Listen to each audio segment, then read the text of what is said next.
जय हिंद बच्चों। कैसे हैं आप सब। आशा करती हूँ आप लोग खूब स्वस्थ हैं, मस्त हैं और अपनी पढ़ाई में व्यस्त हैं। तो आइए बच्चों, आपको आपके सामने हम लेके उपस्थित हुए हैं जो पद्य साहित्य का इतिहास है, उसमें जो प्रयोगवादी काव्य धारा चल रही है बच्चों, उसमें आपको कविता और कवि और उनकी रचनाओं के बारे में हम आज पढ़ेंगे। बच्चों, आप जुड़े हुए हैं लक्ष्य हिंदी क्लास चैनल किरण मैम के साथ। इस चैनल के माध्यम से बच्चों आप जानते हैं कक्षा 9, 10, 11 और 12 ये 4 क्लासेज का जो हिंदी विषय है बच्चों, इस चैनल के माध्यम से पर डे बाय डे आपको वीडियोज प्रोवाइड हो रहे हैं। तो आइए बच्चों, इस चैनल का आप लाभ उठाइए और अपने हिंदी विषय को मजबूत कीजिए और हिंदी के प्रति जागरूक भी होइए, निरंतरता बनाइए। जागरूक होने का अर्थ है बच्चों निरंतरता बनाइए, निरंतर पढ़िए, थोड़ा थोड़ा पढ़िए पर रोजाना पढ़िए। तो आइए बच्चों, अब हम शुरुआत करते हैं प्रयोगवादी कवि और उनकी रचनाओं के बारे में। सबसे पहले हम जो प्रयोगवाद के जनक हैं बच्चों, सच्चिदानंद हीरानंद वात्स्यायन को देखते हैं। सबसे पहले बच्चों इनको पढ़ लेते हैं और उसके बाद इनकी रचनाओं को एक एक करके पढ़ा जाएगा। तो सच्चिदानंद हीरानंद वात्स्यायन ये बच्चों आपके क्या कहते हैं, जो प्रयोगवादी काव्य धारा है इसके जनक माने जाते हैं। अब हम बच्चों इस जो भी ये कवि हैं इनको हम आपको ट्रिक के माध्यम से एक वीडियो अलग से बनाएंगे और उसमें आपको प्रोवाइड करेंगे और थोड़ा बहुत हो सकेगा बच्चों तो इसमें भी हम आपके लिए प्रस्तुत करेंगे क्या ट्रिक को, कि आपकी ट्रिक के माध्यम से प्रयोगवादी जो कवि हैं या भक्ति काल के कवि हैं या आदिकाल के जो कवि हैं या भारतीय युग के कवि हैं, ये सारे कवि को बच्चों हम आपको याद कराएंगे। जैसे अब देखिए, सच्चिदानंद हीरानंद वात्स्यायन हैं, गजानन माधव मुक्तिबोध हैं। देख लीजिए पहले बच्चों, फिर हम ट्रिक से जोड़ते हैं।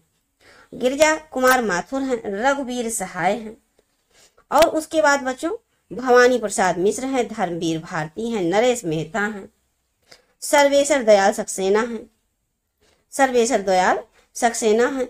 उसके बाद बच्चों कुंवर नारायण हैं, शमशेर बहादुर हैं, ये आपके आ जाते हैं। और जगदीश गुप्त हैं बच्चों, सुदामा पांडे धूमिल हैं, जिसमें आपको बहुत ज्यादा नहीं याद करना है, बस इंपॉर्टेंट 5 से 7 कवियों के नाम आप याद कर लीजिए। अब आप याद कैसे करेंगे, सबसे पहले आप अपनी कॉपी में लिख लेंगे प्रयोगवादी कवि और उसके नीचे बच्चों उसको ट्रिक को याद कर लेंगे और ट्रिक में हम आपको 5 से 7 कवियों का नाम याद करा देंगे, बस उतना ही आपको याद करना, ऐसे आ जाएगा क्वेश्चन। ऐसा हम इसलिए कर रहे हैं बच्चों कि इसी प्रकार से क्वेश्चन आएगा कि निम्नलिखित में से कौन प्रयोगवादी कवि नहीं है। या तो ये क्वेश्चन पूछ लेगा या फिर ये क्वेश्चन पूछेगा कि निम्नलिखित में से कौन प्रयोगवादी कवि हैं, जिनमें से 3 नहीं रहेंगे, 1 रहेंगे। तो ये 5-7 जो हम लिखवा देंगे बच्चों, इसी में से आपको 100% आ जाएंगे अगर ऐसा क्वेश्चन बनता है तो चलिए बच्चों, सबसे पहले देखिए आप क्या याद करेंगे। हीरा, सच्चिदानंद हीरानंद वात्स्यायन। पन्ना का अर्थ प्रभाकर माचवे। उसके बाद माधव, गजानन माधव मुक्तिबोध। भूषण बच्चों, भारत भूषण अग्रवाल। गजानन माधव मुक्तिबोध और भारत भूषण अग्रवाल से भूषण। विलास, राम विलास शर्मा या रघुवीर सहाय, दोनों ले लेंगे, रघुवीर सहाय और या राम विलास शर्मा। नेमीचंद, तो नेमीचंद जैन को ले लेंगे और मथुरा अर्थात गिरजा कुमार माथुर को ले लेंगे। बस यही आपके 5 से 7 हैं ये बच्चों। तो आप याद कैसे करेंगे, पहले इसको लिख लीजिए। आप पेन उठाइए और कॉपी में कहीं लिखिए, हीरा पन्ना माधव भूषण और विलास नेमीचंद से मिलने मथुरा गए। इस सेंटेंस को अजीब लग रहा होगा बच्चों अभी, लेकिन आप 4 से 6 दिन लगातार 3 से 4 बार रिवाइज करके देखिए, एकदम आसान हो जाएगा बच्चों। हीरा पन्ना माधव भूषण और विलास नेमीचंद से मिलने, हीरा पन्ना माधव और विलास नेमीचंद से मिलने कहाँ गए, मथुरा गए। अब इन्हीं में से हीरा से सच्चिदानंद हीरानंद वात्स्यायन आ जाएंगे, पन्ना से आपके प्रभाकर माचवे आ जाएंगे। देखिए, अगर आपके इसमें नहीं दिए हुए हैं तो कोई दिक्कत नहीं है, लेकिन आपके ये जो क्या कहते हैं प्रयोगवादी कवि में ये आते हैं। ये कोई बात नहीं कि अगर इसमें नहीं दिए हैं तो इसका मतलब ये नहीं है कि आपके एग्जाम में पूछे नहीं जाएंगे। पन्ना प्रभाकर माचवे, माधव बच्चों गजानन माधव मुक्तिबोध, माधव से गजानन माधव मुक्तिबोध। भूषण आप जानते हैं भारत भूषण अग्रवाल और उसके बाद बिलास रामविलास शर्मा, नेमीचंद जैन और मथुरा गिरजा कुमार माथुर। इसी प्रकार से आप इसको लिख लीजिए। बस इसी कवियों में से आपके एग्जाम में बैठ जाएंगे बच्चों। तो चलिए हम कवि को देख लेते हैं, उनके जीवन काल को समझते हैं, फिर उनकी रचनाओं को समझते हैं बच्चों। रचना को अलग से हम ट्रिक से आपको याद कराएंगे। सच्चिदानंद हीरानंद वात्स्यायन आज्ञे का जन्म बच्चों 1911 में होता है और 87 में इनकी मृत्यु होती है। गजानन माधव मुक्तिबोध।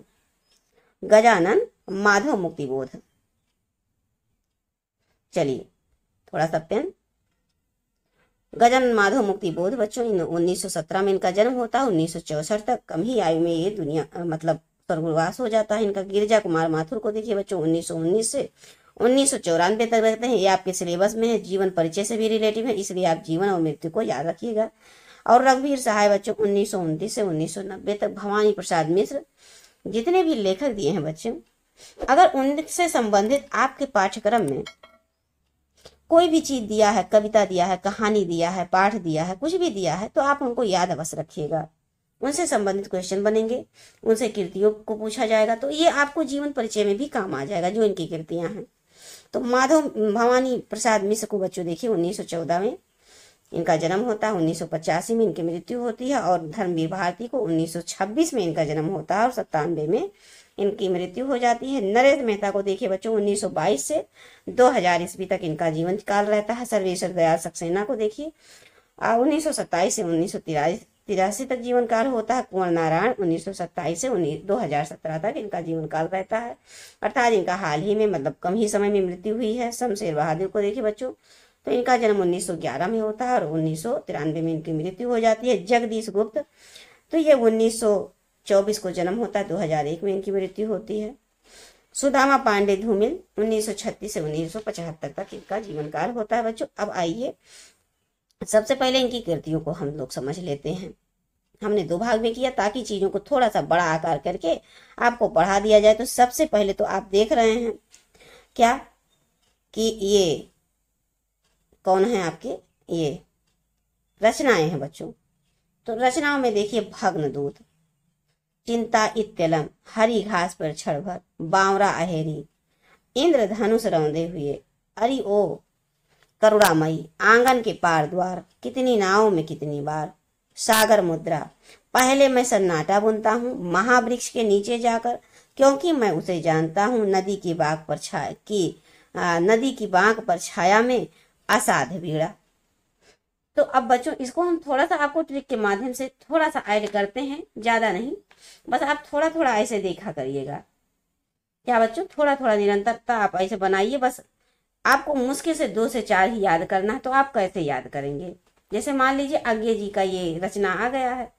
अब आज्ञे जी की इन रचनाओं को आप किस प्रकार से जोड़ के थोड़ा थोड़ा 4 से 6 याद हो गया तो समझ लीजिए हो गया। जैसे आपने कहा कि आज्ञे क्या कहते हैं, अब आज्ञे कहते हैं कि भग्नदूत। देखिए भग्नदूत, चिंता इत्यलम, आज्ञे कहते हैं कि भग्नदूत और चिंता क्या है, इत अलम है। फिर आगे कहते हैं कि हरी घास पर क्षण भर के लिए बावरा अहेरी आता है। कौन आता है, बावरा अहेरी आता है हरी घास पर क्षण भर के लिए। और फिर बच्चों कहता है कि इंद्रधनुष रौंदे हुए, लगता है देखता है क्षण भर के लिए आता है कहाँ पर, हरी घास में क्षण भर के लिए। कौन आता है, बावरा अहेरी आता है और क्या देखता है कि इंद्रधनुष रौंदे हुए हैं। फिर वो कहता है कौन, बावरा अहेरी कहता है कि अरे ओ करुणामयी प्रभामय, आंगन के पार द्वार मत जाओ, क्योंकि वहां पर पूर्वा खड़ी है, वहां पर सागर मुद्रा है। फिर आगे सागर मुद्रा है, उसके बाद क्या कहते हैं, सुनहले शैवालों, अर्थात सागर में आपस में बातें कर रहे हैं। कौन, बावरा अहेरी कह रहे हैं कितनी नाव में कितनी बार चढ़ोगी, कितनी बार बैठोगी, क्योंकि मैं उसे जानता हूं। किसको, सागर मुद्रा को, क्योंकि मैं उसे जानता हूं। किसको जानता हूं, सागर मुद्रा को जानता हूं। वहां पर बार बार मत बैठो, कितनी नाव में कितनी बार बैठोगी। सागर मुद्रा किसका है, नाव किसका है, सागर मुद्रा का है, क्योंकि मैं उसे जानता हूं। फिर आगे आगे क्या कहते हैं कि पहले मैं सन्नाटा बुनता हूं। क्या करता हूं, पहले मैं सन्नाटा बुनता हूं। कहाँ बुनता हूँ? महावृक्ष के नीचे। कहाँ बैठकर? तो महावृक्ष के नीचे बैठकर। और नदी की बांक छाया में, नदी की बाग छाया, महावृक्ष के नीचे बैठकर नदी बाग की छाया में। और ऐसा कोई घर आपने देखा है? या असाध वीणा, नदी की बाग की छाया में असाध वीणा। कैसे याद करेंगे बच्चों? फिर से भग्नदूत, आज्ञा कहते हैं कि भग्नदूत और चिंता किससे कहते हैं? भग्नदूत और चिंता से क्या कहते हैं? आज्ञा है कि भग्नदूत और चिंता इत्तलम। कैसे हैं? चिंतित हैं, इत्तलम है। क्या कहते हैं? अब फिर आगे जाते हैं, चिंतित है चूंकि, तो कहाँ जाते हैं? हरी घास पर क्षण भर जाते हैं। क्षण भर के लिए कहाँ जाते हैं? हरी घास पर जाते हैं। उसके बाद वहां पर कौन आता? बावरा अहेरी आता है। और फिर बाहर देखता है कि इंद्रधनुष रौदे हुए हैं, उसको ऐसा लगता है। फिर बावरा अहेरी क्या कहता? अरे वो करुणामय। देख रहे हैं बच्चों, यहाँ पर हम अंडरलाइन नहीं कर रहे हैं क्योंकि और शब्द छिप जाते हैं, तो अंडरलाइन आपको नहीं कर रहे हैं। ये देखिए, अरे वो करुणामय, आंगन की पार द्वार कितनी नाव में कितनी बार बैठोगी, मैं उसे जानता हूँ। किसको? सागर मुद्रा को। आगे फिर कहते हैं मैं पहले सन्नाटा बुनता हूँ। कहाँ पर बैठ के? महावृक्ष के नीचे। और क्योंकि मैं उसे जानता हूँ, नदी के बांक की छाया में और महावृक्ष के नीचे बैठकर मैं पहले सन्नाटा बुनता हूँ, फिर असाध बीड़ा बजाता हूँ। बस इसी तरह से हो गया बच्चों। इसको आप किसी तरह से लिखिए, अर्थात पहले इसको कविता को, इसको रचनाओं को लिख लीजिए, फिर वहीं पर बगल में ऐसे कॉलम ब्रैकेट में करके, ऐसे ब्रैकेट में करके बच्चों थोड़ा सा समय आपको देना पड़ेगा, ऐसे ब्रैकेट में करके ऐसे लिख लीजिए। 2-3 लाइन में, 2 लाइन में, 3 लाइन में हो जाएगा। और 4 से 6 बार आप पढ़ लेंगे बच्चों, तो ये तो आपको जीवन भर काम आएगा। क्योंकि इसके बाद आप किसी भी कंपटीशन की तैयारी कर रहे होंगे, अभी वर्तमान में ही कर रहे होंगे, या तो इसके बाद फिर करेंगे। तो ये आज्ञा जी हो गए, प्रयोगवाद के जो भी हैं बच्चों, ये आपको निरंतर आपके काम आएंगे। तो चलिए, अब हम थोड़ा सा समय इसमें लग रहा है, पर आपको निरंतर याद रहेगा बच्चों। अब हम देखते हैं गजानन माधव मुक्ति बोध की रचनाओं को। इनका है चांद का मुंह टेढ़ा, भूरी भूरी खाक धूल और ब्रह्म राक्षस। बस मृत्यु और कवि औरांग उठाऊं, बस यही 4 इनके हैं। सारी चीजों को हम थोड़ा थोड़ा करके ट्रिक के माध्यम से आपको बताते रहेंगे। भूरी भूरी खाक धूल क्या कहते हैं? चांद का मुंह टेढ़ा है, गजानन माधव कहते हैं। माधव क्या कहते हैं कि चांद का मुंह टेढ़ा है। भूरी भूरी खाक धूल में ब्रह्म राक्षस के मृत्यु और कवि औरांग उठाओ आए हुए हैं। बस ऐसे ब्रह्म राक्षस की मृत्यु हो जाती है। कब क्या कहते हैं? भूरी भूरी खाक धूल में का माधव कहते हैं कि चांद का मुंह टेढ़ा है। बस अब देखिए बच्चों, गिरिजा कुमार माथुर की रचनाओं को देख लीजिए। मंजीर, नाश और निर्माण, धूप के धान, साक्षी रहे वर्तमान, ये हो गए आपके। भीतरी नदी की यात्रा और शिला पंख चमकीले हैं, छाया मत छूना, पृथ्वी कल्प हो रही है, पृथ्वी का कल्प हो रहा है, कल्पांतर से पृथ्वी का कल्प हो रहा है। ये बात कौन कह रहा? माथुर कह रहे हैं। क्या कह रहे हैं कि नाश का निर्माण हो रहा है, चारों तरफ धूप में धान उग रहे हैं। कैसे धान कहाँ उगते हैं? धूप में धान उग रहे हैं। साक्षी है वर्तमान को देखिए, ये साक्षी है। क्या साक्षी है? कि भीतरी नदी की यात्रा हो रही है, हम यात्रा किए हैं। साक्षी है धूप के धान, नाश का निर्माण, शिला पंख चमकीले हैं और छाया को मत छूना, क्योंकि पृथ्वी कायाकल्पांतर से कायाकल्प कर रही है। बस देखिए बच्चों, रघुवीर सहाय को देखिए, थोड़ा सा इसको पढ़ने का प्रयास कीजिए। बस जो हम वर्तमान में हमारे समझ में आ रहा बच्चों, आपको निरंतरता लिंक करते हुए, जोड़ते हुए चल रहे हैं। आप पूरा प्रयास कीजिए और आप अपना खुद का भी ट्रिक लगा के याद करने का प्रयास कीजिए। तो चलिए बच्चों, अब हम पढ़ते हैं रघुवीर सहाय की कृतियों को। देखिए, इन्होंने लिखा है सीढ़ियों पर धूप है। सीढ़ियों पर धूप में रघुवीर सहाय क्या कर रहे हैं? आत्महत्या के विरुद्ध क्या कह रहे हैं कि हंसो हंसो जल्दी हंसो, आत्महत्या के विरुद्ध लोग भूल गए हैं। क्या आत्महत्या करना लोग भूल जाएंगे? अगर निरंतर हंसते रहोगे, हंसो हंसो जल्दी हंसो, लोग भूल जाएंगे। क्या भूल जाएंगे? आत्महत्या करना। सीढ़ियों पर धूप में बैठे हुए कह रहे हैं, और फिर देख रहे हैं कि कुछ पत्ते और कुछ चिट्ठियां आई गिरी हुई हैं, कुछ पत्तों पर कुछ चिट्ठियां लिखी हुई हैं। ऐसे याद कर लो बच्चों, याद करने का प्रयास करो सिर्फ। देखिए, अब महावीर भवानी प्रसाद मिश्र को देखिए बच्चों, इनकी कृतियों को समझिए। गीत फरोश, इन्होंने क्या लिखा कि चकित है दुख चकित हो गया। क्या सुनकर? गीत फरोश को सुनकर। गीत फरोश को सुनकर कौन कह रहा है? देखो बच्चों, भवानी प्रसाद मिश्र जी कह रहे हैं कि गीत फरोश को सुनकर दुख भी चकित है। क्यों? क्योंकि गांधी पंचसती की बात हो रही है गीत में। किसके बारे में गीत गाया जा रहा है? गांधी पंचसती के बारे में। इसीलिए दुख भी चकित हो जा रहा है। बुनी हुई रस्सी से खुशबू के शिलालेख बन रहे हैं, और व्यक्तिगत के अंतर्गत अनाम तुम आते रहना। बस इतना याद कर लो, हो गया। व्यक्ति के अंतर्गत अनाम तुम आते रहना, बुनी हुई रस्सी से क्या खुशबू के शिलालेख बन रहे हैं, और व्यक्तिगत के अंतर्गत अनाम तुम आते रहना। फिर आगे देखिए बच्चों, परिवर्तन। त्रिकाल संध्या हो गया। इदम नामम, ये भी याद कर लीजिएगा बच्चों। शरीर, कविता, फसलें और फूल। नीली रेखा तक, ये संप्रति, ये सब इनकी बच्चों रचनाएं हैं। किसकी? तो देखिए भवानी प्रसाद मिश्र की है। अब धर्मवीर भारती को भी थोड़ा सा देख लेते हैं बच्चों, ये तो याद ही रहता है। अंधा युग, कनुप्रिया, 7 गीत, वर्ष, ठंडा लोहा, देशांतर, और क्या कहते हैं, ठेले पर हिमालय, ये सब इन्हीं का तो है। चलिए नरेश मेहता को देख लीजिए बच्चों। मुक्तक काव्य इनका है बनपाखी। और बनपाखी सुनो, कौन कहता है?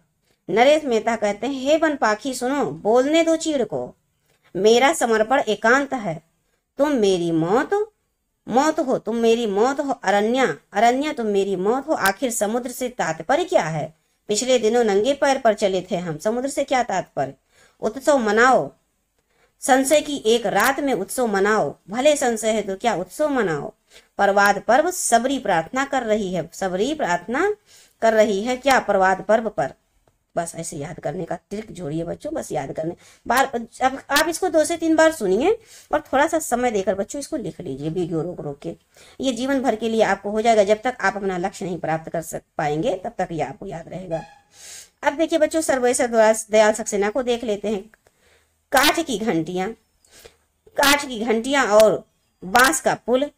काठ की घंटियों पर, बांस के पुल पर काठ की घंटियां लग रही है, और वहां पर एक सूनी नाव खड़ी हुई है, और गर्म हवाएं चल रही हैं, और जंगल का दर्द खूंटियों पर टंगे लोग कह रहे हैं, कोई मेरे साथ चले तो मैं जंगल के दर्द को सह सकता हूँ। मतलब खूंटियों पर लोग कह रहे हैं कि कोई मेरे साथ चले, क्योंकि जंगल में बहुत डर लगता है। जंगल का दर्द बखान करते हुए कह रहे हैं कौन? सर्वेश्वर दयाल सक्सेना जी। बस इसी तरह से याद करिए। कुंवर नारायण को देख लीजिए बच्चों, और इसको ट्रिक को पढ़ने के साथ साथ तुरंत आप पढ़ेंगे। सर्वेश्वर दयाल सक्सेना, काठ की घंटिया, बांस का फूल, एक सूनी नाव रखी है, गर्म हवाएं चल रही हैं, गर्म हवाएं, कुआन नदी पर जंगल का दर्द, नदी के किनारे चल रहे हैं, खूंटियों पर टंगे लोग बता रहे हैं कि मेरे साथ चलो, ऐसे।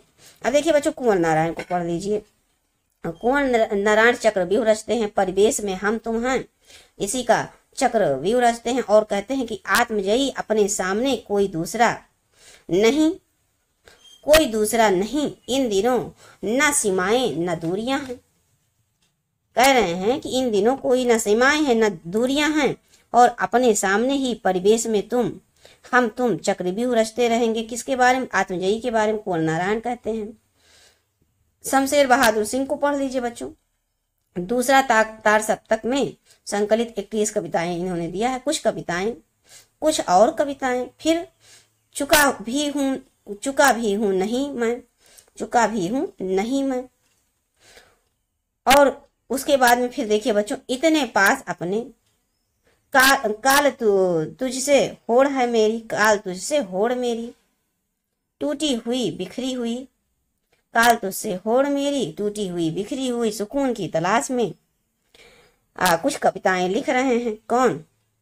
शमशेर बहादुर सिंह सुकून की तलाश में कुछ कविताएं लिख रहे हैं, क्योंकि अभिव्यक्ति का संघर्ष है इनके साथ, और काल तुमसे होड़ मेरी कहते हुए आगे बढ़ रहे हैं। कह रहे हैं बात बोलोगी, कोई है इनका अपना जिनके बारे में कुछ कविताएं लिख रहे हैं। कह रहे हैं बात बोलोगी, इतने पास अपने हो फिर भी कोई बात नहीं बोल रही हो, काल तुमसे होड़ मेरी। चलिए बच्चों, अब जगदीश गुप्त की रचनाओं को देखते हैं। नाव के भी पांव लगे हैं, शब्द दंश हिम विध हो रहा है, शब्द का दंश हो रहा है। क्योंकि नाव के भी पांव लगे हुए हैं, शब्द दंश हो रहा है। हिम बिंध में नाव चल रहे हैं, क्योंकि नाव के पांव लगे हुए हैं, और युग्म में चल रहे हैं नाव, मतलब 2-2 जोड़ी करके नाव चल रहे हैं। छंद सती, गोपा गौतम और बोधि वृक्ष शंभू, ये सब नाव में बैठे हुए हैं। जगदीश गुप्त के सुदामा प्रसाद पांडे धूमिल को पढ़ लेते हैं बच्चों। संसद से सड़क तक। कल सुनना मुझे, जब मैं नहीं रहूंगा तब मुझे सुनना, सुदामा पांडे का जनतंत्र।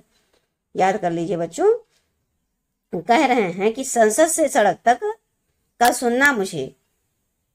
सुदामा पांडे धूमिल क्या कह रहे हैं कि संसद से सड़क तक के बारे में मैं लिख रहा हूं, कल सुनना मुझे इसके बारे में, सुदामा पांडे का जनतंत्र के बारे में। अब देखिए बच्चों, नई कविता आ गई है, देखिए, जो कि 1954 से अभी तक मतलब वर्तमान है। आजादी के बाद शुरुआत हुई थी नई कविता की। तो इसमें राम स्वरूप चतुर्वेदी, डॉक्टर जगदीश गुप्त, ये सब प्रमुख है बच्चों नई कविता में। तो इनको हम नेक्स्ट क्लास में पढ़ेंगे। और इसी तरह से ऐसे आप पढ़िए, लिंक जोड़ जोड़ के अपना भी तर्क लगाइए, क्योंकि बच्चों ये लेखक हैं, कवि हैं, इनकी रचनाएं हैं। आपको कम से कम प्रत्येक कवि के 4 से 5 रचनाएं याद होनी चाहिए। आप उन्हीं 4-5 को छांट लीजिए और हम जो बोल रहे हैं आप या तो उनको लिख लीजिए, या तो अपना दिमाग लगा के तर्क जोड़ के, लिंक कहीं ना कहीं जोड़ के और याद करने का प्रयास कीजिए। उसको अलग एक कॉपी बनाइए और कॉपी को बनाकर उसको निरंतर रिवीजन करते रहिए। देखिएगा चुटकी में याद होगा बच्चों। 1 महीने का रिवीजन करके आप देखिए इस चीज को फॉलो करते हुए। लिखने में थोड़ा सा समय लगेगा जरूर, पर ये अगर याद हो गया तो कभी भूलेगा नहीं बच्चों। और आप अपनी परीक्षा में कोई भी कंफ्यूजन नहीं रहेगा और एकदम सही सही करके आएंगे। तो चलते हैं बच्चों, आज के इस सेशन को समाप्त करते हुए मिलते हैं आपको नेक्स्ट सेशन में नई कविता के साथ। चलते चलते बच्चों जी छोटी सी रिक्वेस्ट, जी हाँ बच्चों, चैनल को सब्सक्राइब कीजिए, वीडियो को लाइक अवश्य करें, क्योंकि लाइक ही होता है जो एक शिक्षक को खुशी प्रदान करता है, क्योंकि उनको एहसास होता है कि हमारे बच्चे हमारे द्वारा पढ़ाई गई चीजों को समझ पा रहे हैं। और अपने फ्रेंड सर्कल में इसे शेयर करने का प्रयास अवश्य करें बच्चों। जय हिंद।